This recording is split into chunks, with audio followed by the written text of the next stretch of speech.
Hi, this is Dennis with Second Chance Tackle. Today we're going to take on a vintage reel.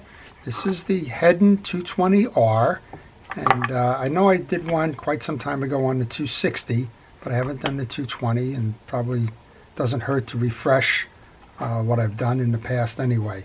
This one is interesting. This one on the back reads, assembled in the U.S., so this kind of tells you probably the 70s when everybody was kind of getting that first wave of things coming in or being offshored. They still wanted to ensure everybody that the thing was made in the U.S. But it says assembled in the USA by Daisy Heddon, parts made in Japan. So I'm going to put this late 60s or 70s in terms of the dating of this one. I got this one in a batch of reels that I purchased. I'm not certain what I paid. I do know when I was looking at this reel, everything seemed to be functioning, but we are missing the little cap for the oil access. Now, that in no way will affect the performance of this reel, but what it could do is it could allow water and debris to come into the reel. And also, if you're oiling with that open hole there, it could mean that the oils and the like do evaporate quicker because it's not a sealed case any longer. So we're going to do a couple of things here. We're going to take this apart. We'll show you how it's made. If you have one of these, we'll show you how to service it, and then we'll put it back together and get it out there fishing again. This reel is about a 40 size reel, 30 or 40. It probably holds around 225 yards of 12-pound test. It would be for inshore use. It'd be a good thing to use off of a pier or a boat. Off the shoreline, you could use it with that. That would certainly be okay, particularly in inner shore. And if you hook the big one, I don't think you'd have to worry too much about battling that. So let's get started. I'll do a couple of things. We'll notice that I have a protective glove on my hand. I like to use that to keep oils and lube off as best I can. You'll also notice I start by removing the exterior parts and putting them into a parts tray. In this case, that's just the bottom of a fast food container. We'll take off the spool, we'll service that later, and oh boy. So this one was used on the shoreline, there's no question about that. There's a whole bunch of sand in here. So I think what we're going to do when I get done taking all this apart is we'll probably go give this a good rinse and maybe even put that into an ultrasonic, see if we can't get it out that way. Noticing it's got a tie down here, so we're going to have to go into the inner case to remove the balance of this. We could probably take these off. Let's go ahead and take the handle off, and while I'm doing that, I want to thank all of our essential personnel, our first responders, law enforcement, teachers, and anybody who's involved in trying to keep us safe during this pandemic. Your efforts truly are appreciated, and I wanted to give a shout out to you if you happen to be one of those. Crazy times. We're in a second wave now, right? Hopefully this thing will end sooner rather than later.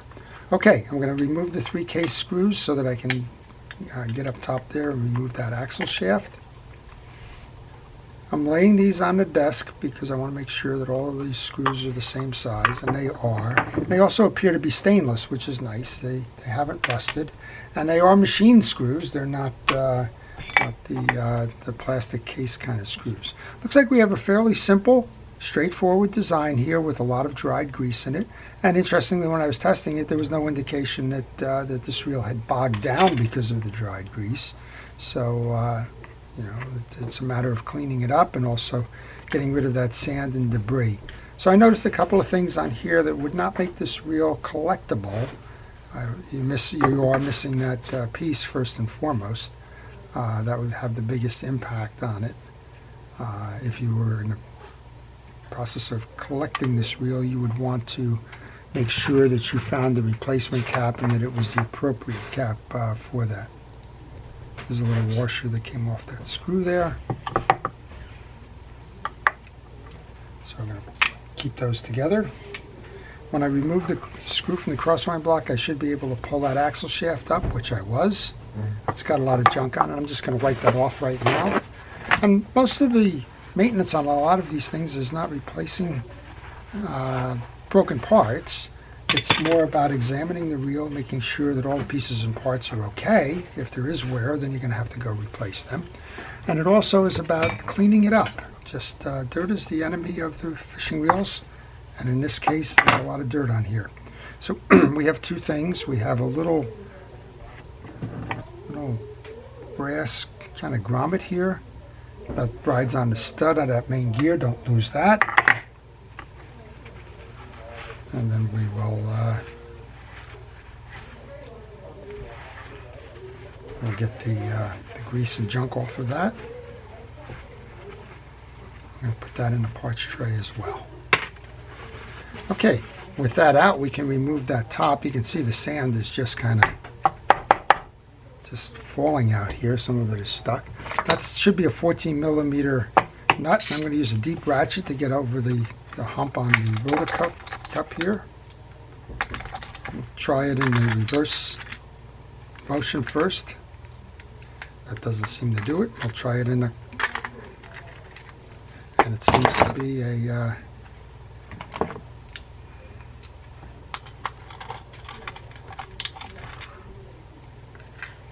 all right. So it's a counterclockwise off. I like to take my time, and I also like to unthread by hand as much as I can. This one has got a lot of dried grease in it, so it's going to take a moment with my hand strength being what it is.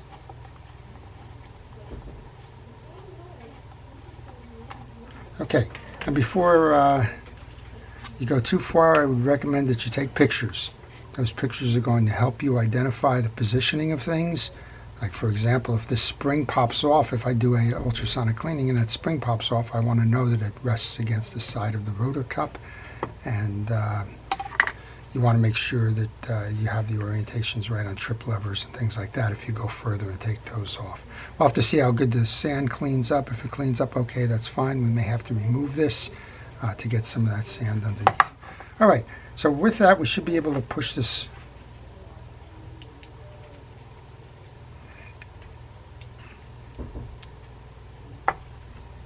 I want to see what's going on with this. I think I have a C-clip on here for the... I do. I have a C-clip here for the pinion gear, or an E-clip. I'm going to take that out.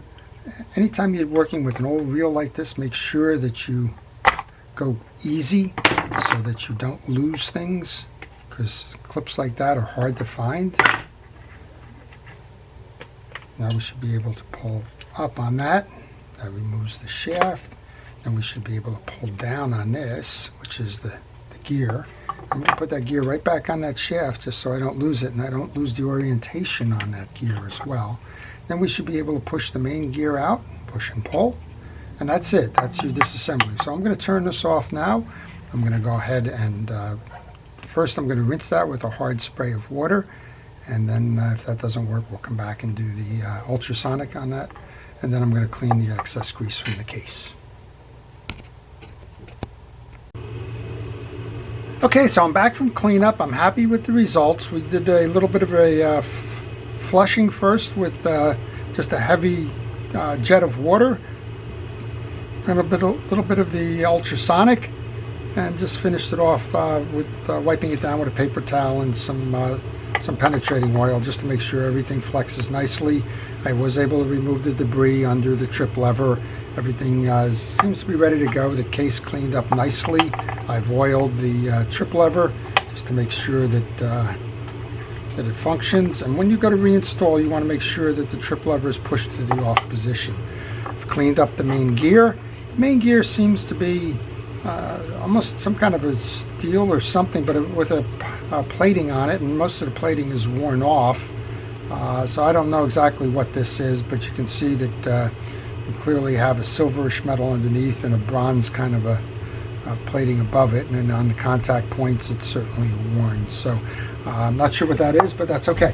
So let's go about the task of reinstalling then, and it's kind of the reverse of the way that we put it together. We're going to make sure that we get this loop. Since it's been a while, I'm going to use a Penn Precision Reel Grease for this. I'm going to put a little bit of grease onto the shaft of the main gear. I'm also going to put it onto the teeth. Now when I cleaned this up, there was a lot of dried grease on the inner face. I made sure that we got that out of there. There was also some accumulated into the teeth on the gear as well. Got all of that out with a hard bristle brush. And now you want to get it all on the face of this as well, because that's where your crosswind gear is going to run. And remember, we have that little ferrule or stud that must go on to the main gear like that before you go too far in the process. All right, simply push that back in, and that works fine like that. We cleaned out the pinion gear and the drive gear interchange, or the two-piece pinion gear, however you want to call it. We'll do the same thing here. Even though this doesn't rotate, it doesn't hurt to get the grease onto that shaft. But that's going to lock on the inside of this where you have that rectangular piece. That'll lock just like this. And then we can make sure that we get grease onto the teeth. Like that. Now, in order to reinstall, you got to remove that again, right? Because we had one coming from the top and one coming from the bottom. So it kind of installs like this. Then you need to make sure that you mesh into that so that you can come down and expose that groove here. And that groove is going to accept that E-clip that we took off. So you want to make sure again that you can get this reinstalled. Again, this is always kind of an important part of the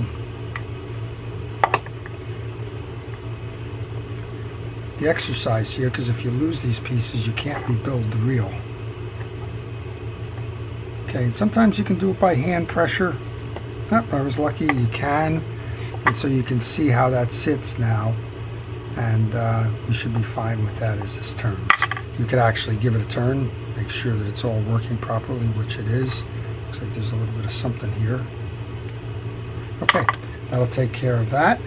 We can go back up top then, and we can install our spool. And we want to start with that little washer that goes on. And we can take our rotor. Now the rotor's held in with a little clip here with a keyway sitting on the stud. So you got to line that up. There's a rectangular edge, and then there's the clip. It doesn't always go in that easy. It just happens that when I took a look at it, it kind of lined up that way.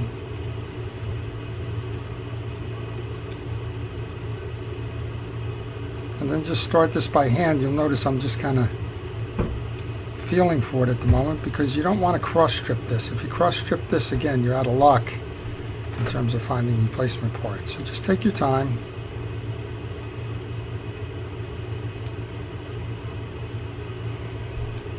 There we go. Tighten as much by hand as you can, just as I unwound it by hand as much as I could.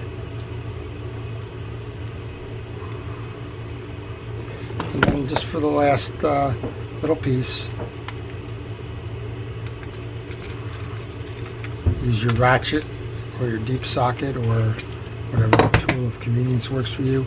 And then you can spin it just to make sure it's working properly, which it is, and you can engage that clicker to make sure you have that working well. Okay, we can go ahead now and install the crosswind block. You want to make sure that you grease that up. This cleaned up nicely as well.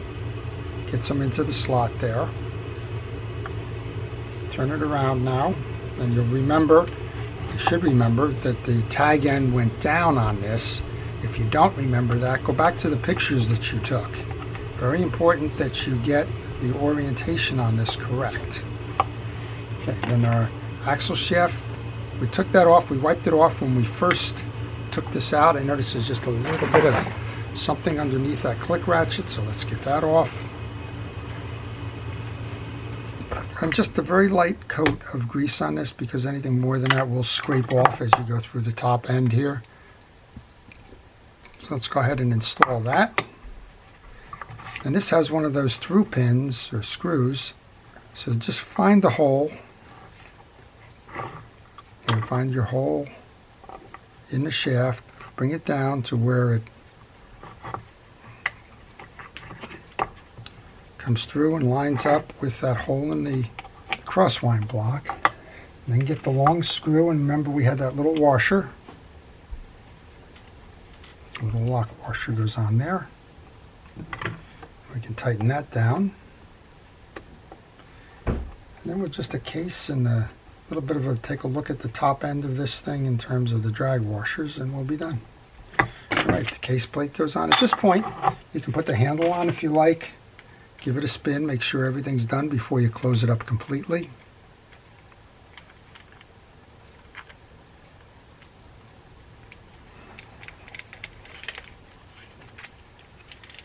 There we go. It's a nice operating wheel on the inside of this. Everything's working fine. Take our side plate on. And me and small screws don't get along, so I use a little dab there on of the grease onto the tip of my driver to try and hold it in place. And we can try and line that up and get these in. That's a tip from one of our viewers. I didn't create that tip, but it works sometimes. These are stainless steel screws that are not magnetic. This driver has a magnetic tip on it, but it's not good with stainless. Stainless is not magnetic. Any of you that have an appliance like a refrigerator or that know that already. You go to hang something with a magnet on it and it doesn't work, right? Okay, one more.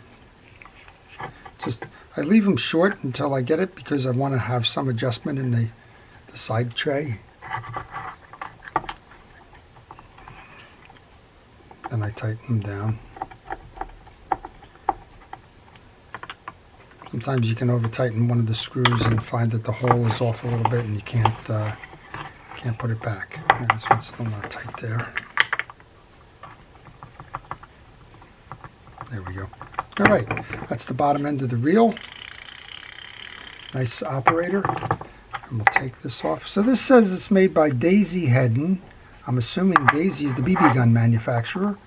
And I don't know much about it, so that kind of leads me to think I might want to do a little series on Heddon manufacturing. I haven't done one on the history of fishing reel companies. All right, notice the top one here has a little slot here, or a stud on that. That's going to ride in the slot. Looks like we have felt washers. One big felt washer. So what we're going to do with that is we're going to make sure that gets oiled. But first we're going to clean this out. Just the paper towel should do it. Pretty much cleaned it up. If you had any question, you could use penetrating oil to go ahead and do that. Just going to leave a little pool in there. Just get that out of the way. Now we can come back to that felt washer. Seat that, and I'm going to put some fishing reel oil in this. In this case, it's Reel X. It's an aftermarket fishing reel oil. Then we're going to grab this washer and make sure it's nice and clean.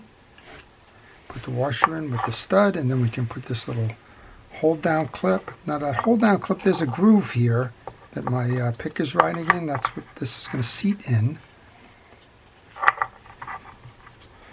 So you can do this a couple of different ways, but understand this is a spring and it will shoot.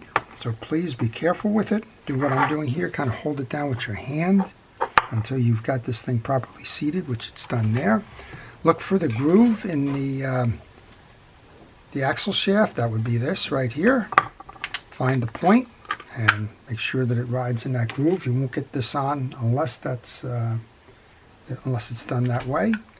Tighten the drag assembly down. Oh, I did notice one other thing, just mentioning it here.